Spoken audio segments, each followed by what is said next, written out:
கொடுத்தோம் அப்படின்னா அதை வேகமாக வாங்கி குடிப்பாங்க. அப்புறம் தோல் டெஸ்ட் பார்த்தோம் அப்படின்னா அவங்களுக்கு கொஞ்சம் ஸ்லோவாக போகும், ஸ்கின் பிஞ்ச் கொஞ்சம் ஸ்லோவாக போகும். இவங்களுக்கு எப்படி ட்ரீட் பண்ணால், இவங்களை கண்டிப்பாக பெட்டில் அட்மிஷன் போட்டு தான் ட்ரீட் பண்ணணும். ஓஆர்எஸ் அங்கேயும் கொடுப்பாங்க, ஐவி ஃப்ளூயிட்ஸ் போடுவாங்க. அடுத்து 3வது வகையான வயிற்றுப்போக்கு, அதாவது மோசமான வயிற்றுப்போக்கு, சிவியர் டீஹைட்ரேஷன்.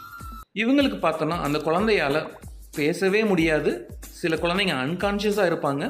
அவங்களுக்கு தண்ணியே கண்ணில் அழுதா கூட கண்ணில் தண்ணி வராது, டங்கு எல்லாமே ட்ரையாக இருக்கும். ஸ்கின் பிஞ்ச் பார்த்தோம்னா ரொம்ப ஸ்லோவாக போகும்.